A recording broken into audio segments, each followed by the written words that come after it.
ಇನ್ನು ಮುಂದೆ ಬೆಳಗಾವಿಯಲ್ಲಿ ಪ್ರತಿಭಟನೆ ಮಾಡೋಕೆ ಅನುಮತಿ ಕಡ್ಡಾಯ. ಅನಧಿಕೃತವಾಗಿ ಪ್ರತಿಭಟನೆ ಮಾಡಿದ್ರೆ ಮುಲಾಜಿಲ್ಲದೆ ಕಾನೂನು ಕ್ರಮವನ್ನು ತೆಗೆದುಕೊಳ್ಳಲಾಗುತ್ತೆ. ಇನ್ನು ಮುಂದೆ ಬೆಳಗಾವಿಯಲ್ಲಿ ಪ್ರತಿಭಟನೆ ಮಾಡೋಕೆ ಅನುಮತಿ ಕಡ್ಡಾಯವಾಗಿ ತೆಗೆದುಕೊಳ್ಳಲೇಬೇಕು.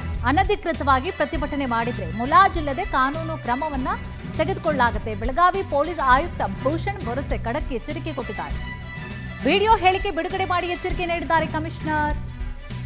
ಸಾಮಾಜಿಕ ಜಾಲತಾಣದಲ್ಲಿ ಕೆಲ ಸಂಘಟನೆಗಳಿಂದ ಪ್ರತಿಭಟನೆಗೆ ಕರೆ ನೀಡಲಾಗಿದೆ. ಇದರಿಂದಾಗಿ ವಾಹನ ಸವಾರರಿಗೆ ಸಮಸ್ಯೆ ಆಗ್ತಾ ಇದೆ, ಸಾರ್ವಜನಿಕರಿಗೂ ಕಿರಿಕಿರಿ ಆಗ್ತಾ ಇದೆ, ಕಾನೂನು ಸುವ್ಯವಸ್ಥೆ ನಿರ್ವಹಣೆಗೂ ಸಮಸ್ಯೆ ಆಗ್ತಾ ಇದೆ.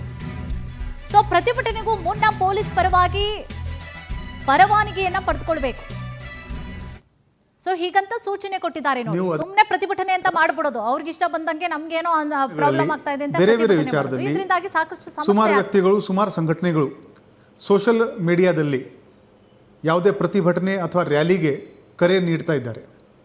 ಆದರೆ ಕೆಲವು ಅದರಲ್ಲಿ ಪೊಲೀಸ್ ಪರ್ಮಿಷನ್ ಮುಂಚಿತವಾಗಿ ತಗೋತಾ ಇಲ್ಲ. ನೀವು ಯಾವುದೇ ಪ್ರತಿಭಟನೆ ಅಥವಾ ರ್ಯಾಲಿ ಮಾಡಿದರೆ ಅದರಿಂದ ಲೋಕಲ್ ಸಂಚಾರ ವ್ಯವಸ್ಥೆಗೆ ಧಕ್ಕೆ ಉಂಟಾಗಬಹುದು ಅಥವಾ ಕೆಲವು ವಿಚಾರಗಳಲ್ಲಿ ಲಾ ಆ್ಯಂಡ್ ಆರ್ಡರ್ಗೆ ಕೂಡ ಧಕ್ಕೆ ಉಂಟಾಗಬಹುದು. ಆದ್ದರಿಂದ ರ್ಯಾಲಿ ಮಾಡೋಕ್ಕಿಂತ ಮುಂಚೆ ಮತ್ತು ಅದರ ಬಗ್ಗೆ ಸೋಷಿಯಲ್ ಮೀಡಿಯಾದಲ್ಲಿ ಹಾಕೋಕ್ಕಿಂತ ಮುಂಚೆ ಪರ್ಮಿಷನ್ ತಗೋದು ಕಡ್ಡಾಯ.